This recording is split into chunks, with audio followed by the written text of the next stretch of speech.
For the degree of Master of Commerce in Development Finance, Mukadi Basala.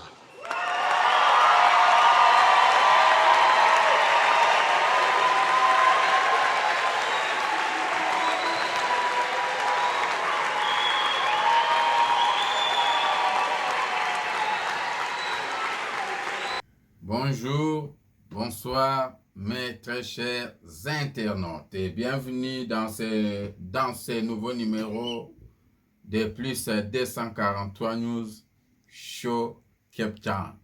Votre show, votre émission de tous les soirs. Merci de nous avoir reçus encore ce soir dans vos petits salons. Lelo na pokwa ya lelo toza na ba mwa sujet ebele ya ko développer. Puisque bana Congo ndenge toyebi ke lobby ezali les jours J. Les jours oyo ye moko mwana mboka Fachi Beton, le président de la République, akoya koyebisa biso ba décision nini azui suivant ba consultation politique oyo asalaki na mboka Kinshasa. Comme j'ai toujours dit, dans les analyses politiques, on doit être sérieux. On doit essayer d'analyser sans passion et sans fanatique quelles sont les options faisable que le président de la République peut avoir dans sa démarche de résoudre la crise telle que définie dans son discours de 6 minutes. Beaucoup de gens ont parlé, ont essayé de faire des analyses. Nous avons suivi beaucoup d'analystes congolais qui se sont succédés dans les différents plateaux pour nous parler et leurs analyses dépendent de leurs connotations politiques. Nous ne voulons pas aller na nzela wana et que nous allons nous efforcer de faire une analyse un tout petit peu scientifique, c'est-à-dire sans passion, sans connotation politique. Quelles sont les options du chef de l'État quand il s'adressera à la nation? Nous voulons la continuité de la démocratie, c'est-à-dire nous ne voulons pas que le chef de l'État puisse dévier de ses prérogatives constitutionnelles et qu'il puisse s'imposer en dictateur. Donc, nous allons un tout petit peu essayer de voir dans quelle mesure le président de la République peut rester dans les cadres constitutionnels tout en consolidant son pouvoir et avoir la main libre de diriger et de réaliser son plan politique tel qu'il nous les avait annoncés lors des élections. Voilà pourquoi nous voulons savoir que peut faire un président sans la majorité parlementaire. C'est-à-dire, ça c'est le pire des scénarios qui peut arriver.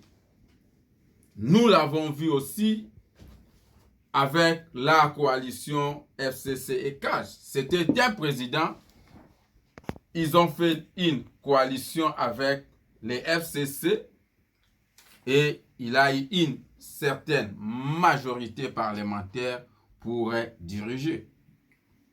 Premièrement, j'aimerais un tout petit peu essayer d'analyser ce que la Constitution dit au sujet des pouvoirs du chef de l'État.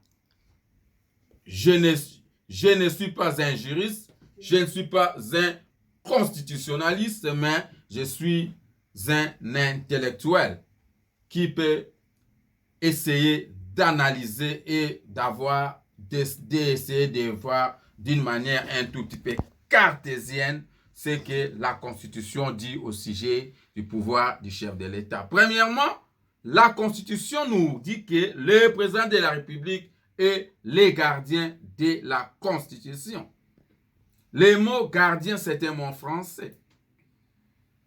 Donc, cela essaie de définir d'une manière claire le pouvoir du président de la République.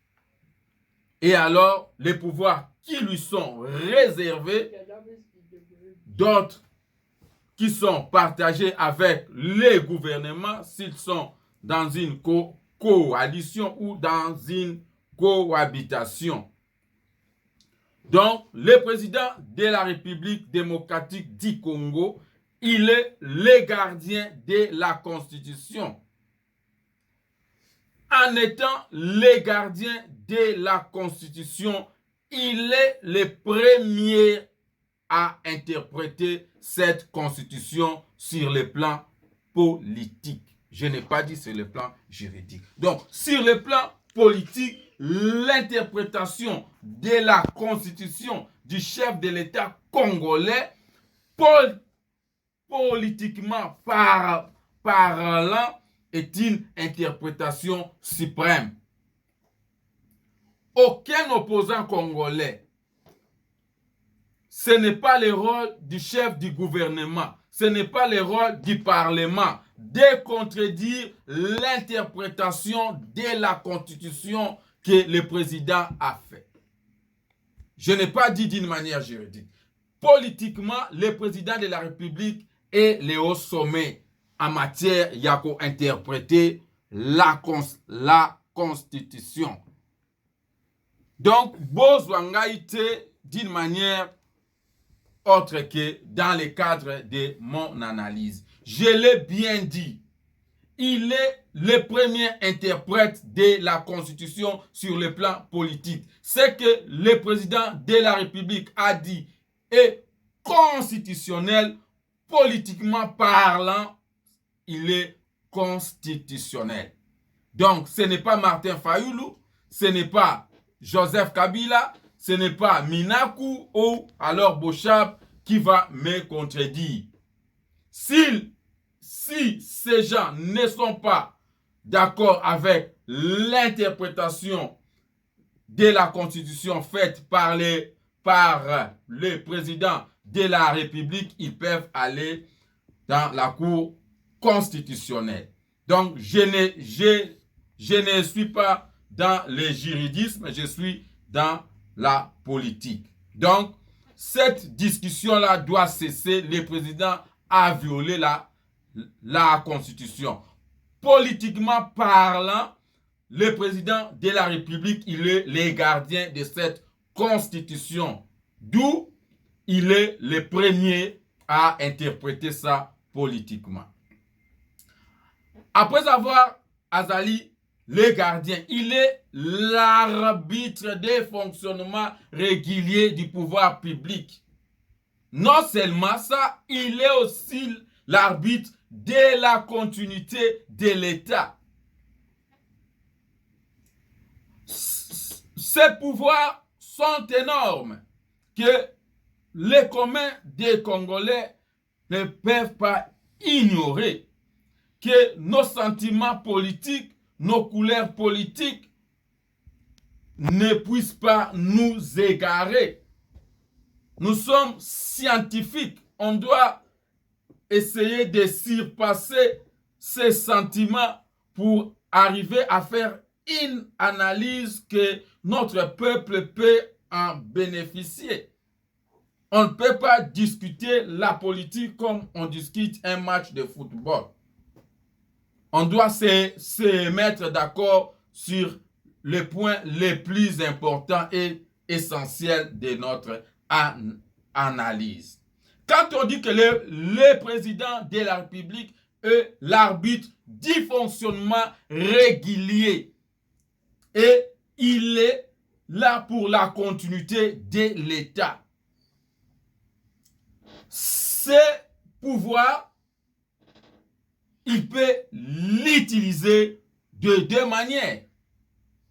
Il peut le faire comme l'arbitre et puis trancher des conflits.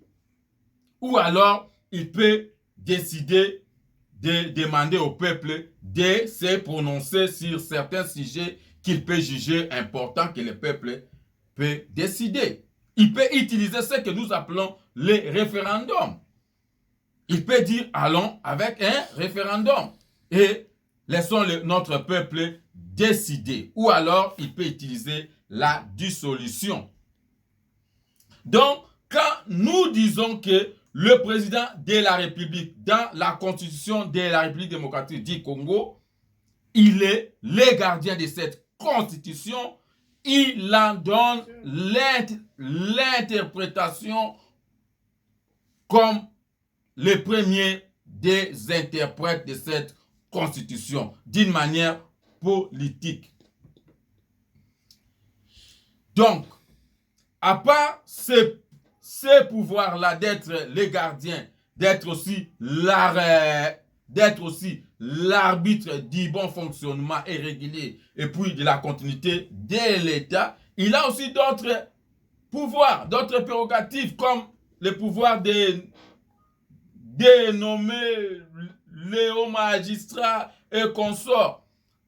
Ce sont des pouvoirs énormes qui ne diminuent pas les chefs de l'État, qu'ils soient dans une coalition, qu'ils soient dans une cohabitation, les chefs de l'État est actif. Et s'il veut réellement participer à la gestion de la République, il peut y participer. Donc, quand les Congolais veulent donner au président de la République, quand il n'a pas la majorité parlementaire, un rôle protocolaire, c'est faux. C'est vraiment être scientifiquement à côté. Et si vous avez des arguments de nous contredire, nous les attendons. Quant au Premier ministre, il est nommé par le président de la République, qu'il soit dans la coalition ou dans la cohabitation. Le Premier ministre est nommé par le président. Et ce rôle est conditionné à une logique politique, pas juridique. C'est-à-dire, on doit être d'accord sur certains points importants et essentiels. Président de la République choisissant un premier ministre dans la majorité parlementaire ne suit pas une logique constitutionnelle. C'est une logique politique. C'est-à-dire, c'est le bon vouloir politique du chef de l'État qui lui pousse à choisir quelqu'un qui sera nommé Premier ministre. Le président n'a pas le coup de franche et il est généralement contraint de choisir bon gré mal gré un chef du gouvernement de la même couleur que l'Assemblée nationale. Néanmoins, ce n'est pas une condition ou constitutionnelle, c'est une logique politique dans le sens que le président de la République, il est l'arbitre des bons fonctionnements des institutions. Cela peut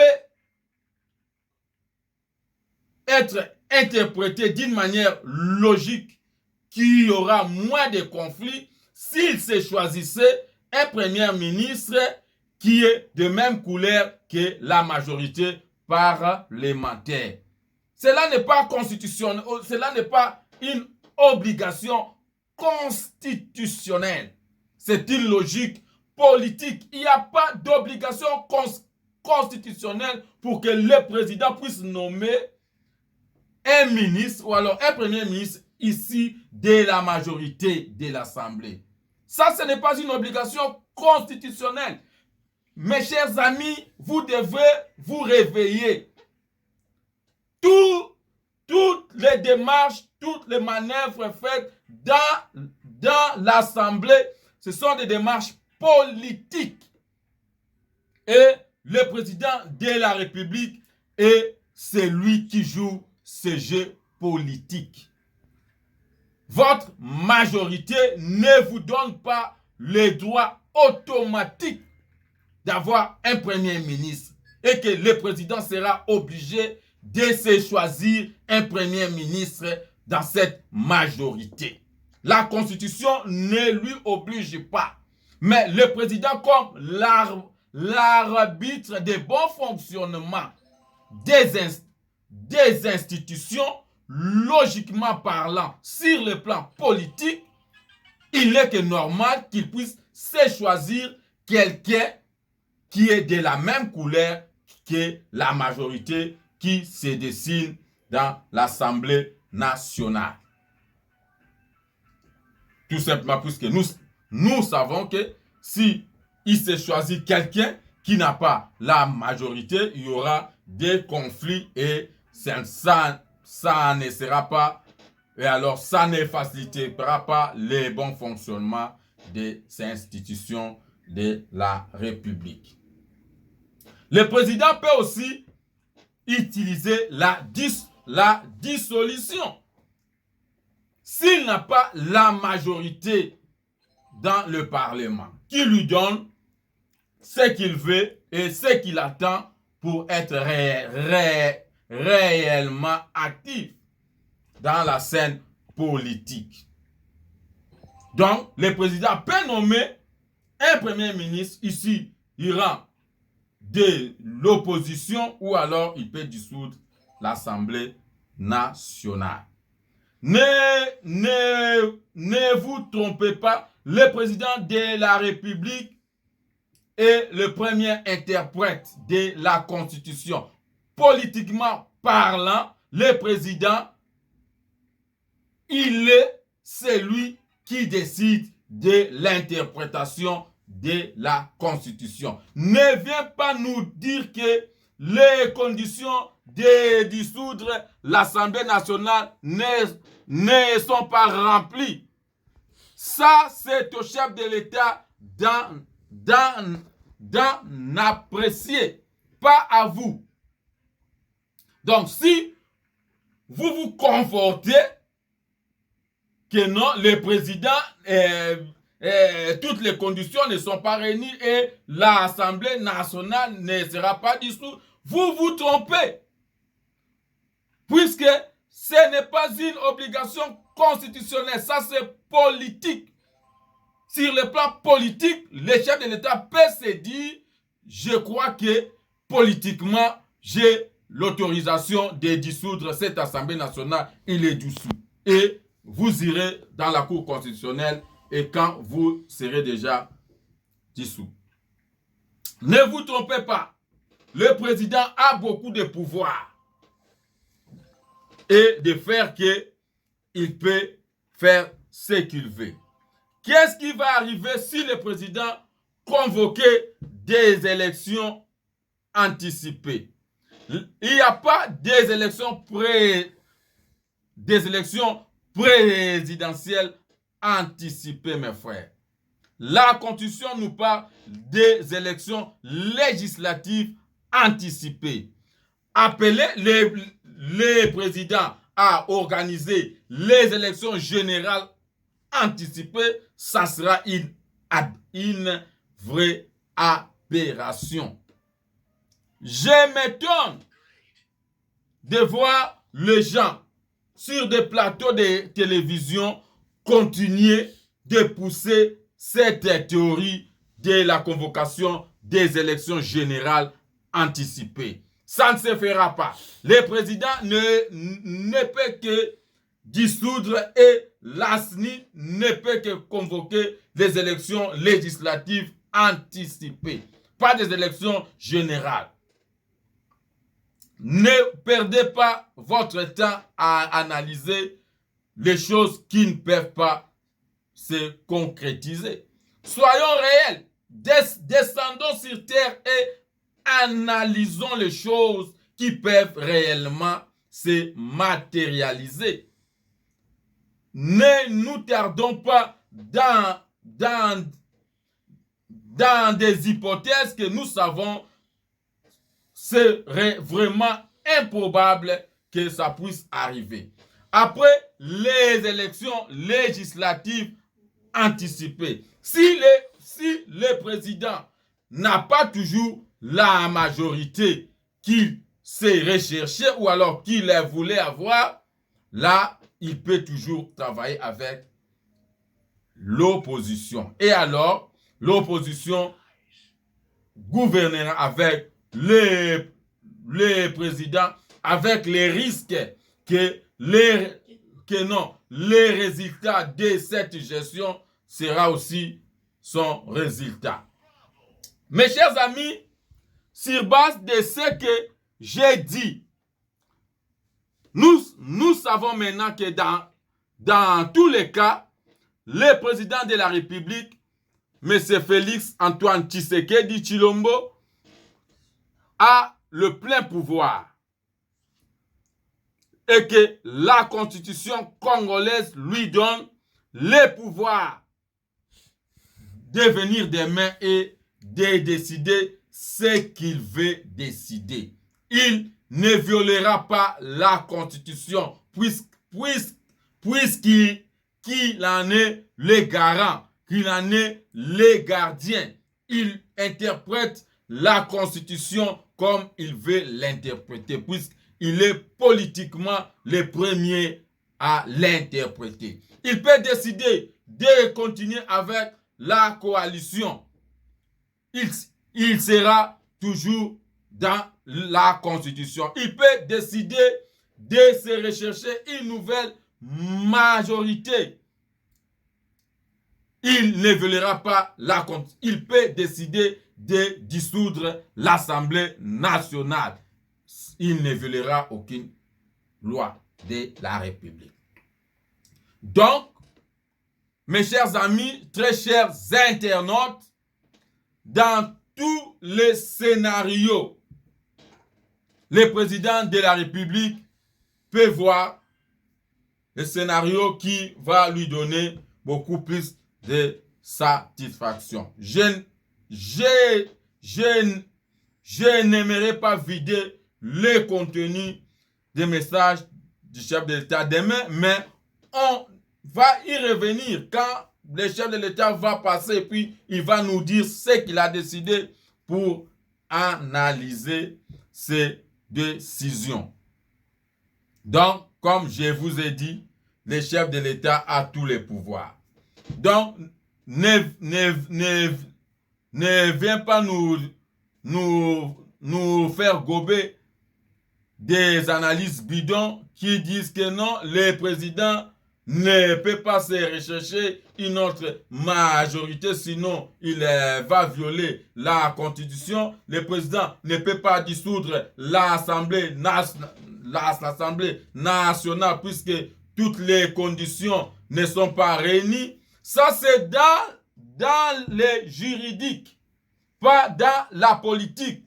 Le président est d'abord politique et il est le garant de cette constitution et le premier des interprètes politiquement de cette constitution. Il a le pouvoir. Ne vous trompez pas, mes frères, mes chers amis. Ce sujet est clos et on va l'ouvrir demain après les messages du chef de l'État. Deuxième sujet, Barnabé. Combien de fois j'ai été appelé? 3 fois. Aujourd'hui, mon frère Barnabé se retrouve à Makala, puisque il se croyait au-dessus de la loi. Il se croyait que nous sommes dans une jungle où tu peux faire ce que tu veux, tu peux dire ce que tu veux. Et comme toujours, les analystes des télé, baleki, bayeko, loba que non, le président maintenant abandi comme un dictateur, il menace la liberté d'expression des Congolais. Même le secrétaire général de SID, le parti cher à M. Martin Fayoulou, est passé et puis dire que non, on doit abolir ce genre de loi puisque ils ont empiété la liberté d'expression. Voilà pourquoi ce soir, en 2 ou alors 3 minutes, nous allons un tout petit peu essayer de parler de la liberté d'expression. C'est quoi la liberté d'expression? Comme nous tous, nous le savons, que la liberté d'expression vient de la Déclaration des droits de l'homme et du citoyen de 1789, qui dit que la libre communication des pensées et des opinions est un droit le plus précieux de l'homme. Tout citoyen peut donc parler, écrire, imprimer librement, sauf à répondre à l'abus de cette liberté dans les cas déterminés par la loi. Mes chers amis, quel genre d'analyse vous faites quand c'est clair dans la Déclaration des droits de l'homme? Clairement, sauf à répondre de l'abus de cette liberté dans les cas déterminés par la loi. Et quelles sont les limites? Quelles sont les limites relativement attachées à la liberté d'expression? Les cas déterminés par la loi. Limite numéro 1, ne pas porter atteinte à la vie privée et au droit de l'image d'autrui. Aussi longtemps que vous portez atteinte à la vie privée déjà et au droit à l'image d'autrui, votre liberté d'expression s'arrête là. Vous violez la loi. Vous êtes libre de parler. Vous êtes libre d'écrire. Vous êtes libre de dire ce que vous voulez aussi longtemps que vos dires ne portent pas atteinte à la vie et au droit à l'image d'autrui. Deuxièmement, ne pas tenir certains propos interdits par la loi. Comme quoi? L'incitation à la haine raciale, l'incitation à la haine ethnique, religieuse, des discriminations, des propos discriminatoires et consorts. Tout ça limite votre liberté d'expression. Si aujourd'hui vous passez à la télé, alors dites qu'on doit supprimer toutes ces lois puisque vous voulez vous exprimer de n'importe quelle manière, vous voulez dire ce que vous voulez, ça va être quoi? C'est du désordre, c'est des libertinages. Non, l'État ne fonctionne pas comme ça. Limite numéro 3, ne pas tenir des propos diffamatoires. La diffamation, toute allégation ou imputation porter atteinte na honneur ya mutu. C'est-à-dire, vous pouvez aller dire des choses qui ne sont pas vraies. La seule façon de ne pas être puni ici est de dire la vérité. Si j'ai dit que non, M. Fachi est un voleur, je dois être en mesure de prouver que Fachi est un voleur. Si je ne suis pas en mesure de le prouver, ça va être de l'imputation dommageable. C'est des allégations diffamatoires qu'on doit tenir compte. Mes chers amis, nous sommes dans un état de droit. Nous ne cherchons pas à créer un état de désordre. Nous voulons un état de droit. L'état de droit, c'est le respect des lois. Donc, si vous êtes dans la vérité et que vous avez des preuves que celui-ci, c'est un voleur, celui-là est une pute, vous pouvez dire ça aussi longtemps que vous détenez des preuves que c'est un voleur ou c'est une pute. Si vous n'avez pas de preuves, ceci va constituer des propos diffamatoires et vous irez en prison. Ne pas tenir des propos injurieux. Et alors d'autres limites que la loi nous parle des secrets professionnels et consorts. Tout cela font partie des limites que la loi met quand dans ce qui est de la liberté d'expression. Mes chers amis, M. Barnabé a parlé beaucoup et il a parlé de tout et de rien. M. Barnabé a traité du président de la République de tous les mots, de la légèreté tout autour du chef de l'État. Plus M. Barnabé, il y a qu'à démontrer ce que vous définissez par la légèreté tout autour du chef de l'État. Il n'en était pas capable de le faire. Barnabé a menacé la personne du chef de l'État.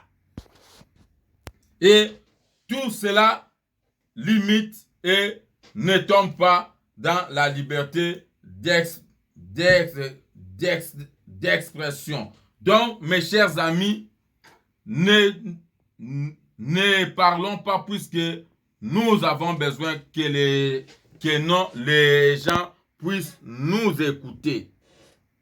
Parlons en homme responsable. Parlons en adulte. Nous ne tozana posate yako bebisa mboka. Tozana posate yako bebisa Congo. Nous pouvons avoir des vues divergentes. Nous ne pouvons pas voir les choses de la même manière. Mais cela ne nous donne pas le droit de nous détruire par n'importe quel moyen. On doit seulement utiliser les moyens que la loi nous permet d'utiliser. Donc, l'arrestation de M. Barnabé devait venir déjà avant. Mais, et Koko Melaye, Kakana Mikola Soukao, puisqu'il a dépassé toutes les bornes. Jusqu'à dire que ce qui a démissionné était Akolia Mbouma. Et Barnabé veut nous montrer comment on parle Lingala. Lui seulement qui a appris Lingala en 1997 quand il est venu à Kinshasa comme un Kadogo. Donc, il ne peut pas se moquer des peuples quinois, puisque c'est le peuple qui parle Lingala. Et nous comprenons cette langue mieux que M. Barnabé, mieux que Rouberois, mieux que Kabila. Mes chers amis, on va prendre une petite pause de 2 minutes. Après, on va parler des budgets de l'État. Des budgets que le Parlement congolais a voté hier. De 5 milliards quelque chose, si de 6 milliards quelque chose. On va parler et voir comment est-ce que le Congo peut se développer avec un budget aussi minable comme ces budgets-là. Avec 5 milliards de dollars et 80 à 100 millions de Congolais, comment est-ce que ces pays-là peuvent se développer? mes chers amis, si on continue à avoir ce genre de budget, même après un siècle, 2 siècles, 10 siècles, le Congo ne se développera jamais. Puisque 5 milliards, 6 milliards, 7 milliards, c'est pas de l'argent ça. C'est rien. Je vais vous retrouver tout de suite après la publicité. Merci beaucoup.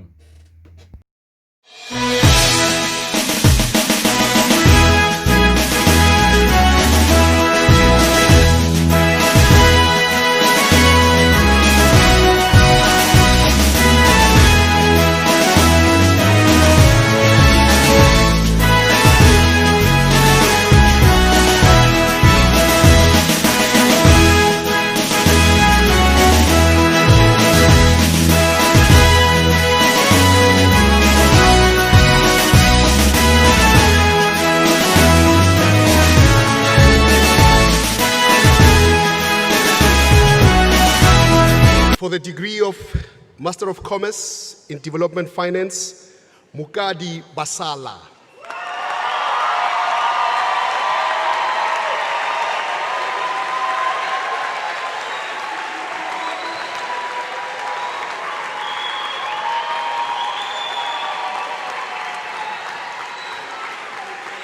Merci mes très chers frères internautes, nous sommes de retour sur le plateau de Plus 243 News Show. Nous sommes à Cape Town en Afrique du Sud. Comme je vous ai dit, on va parler du budget de l'État congolais. Le budget qui a été voté hier au Parlement à Kinshasa. Le budget est de 5 milliards 800 et quelques. Je crois que demain, quand on va se retrouver, on va longuement parler de ces budgets. Et on va essayer de l'analyser et de voir dans quelle mesure ces budgets peuvent faire développer ou pas la République démocratique du Congo. Et voir comment est-ce que l'argent est distribué dans les différents secteurs et voir si réellement il y aura un impact sur l'économie, sur le social ou sur n'importe quel aspect de la République démocratique du Congo. Le peuple congolais doit savoir lire les budgets, doit savoir interpréter les budgets de l'État et savoir où est-ce que l'argent du contribuable est en train de partir. Sinon, si tokomi kotika ngo nyonso na maboko ya ba politicien, je crois que tozana on asima. Lobi Moussa toko sala wa toko yeba budget l'État à combien, la présidence a kozwa combien, le parlement combien, Joseph Kabila a kozwa combien, les fonctionnaires combien, ba maître na ba professeur combien et na ba business pour les investissements combien, et na fin de compte quel est l'impact y a ni budget wana sur le social, sur le développement.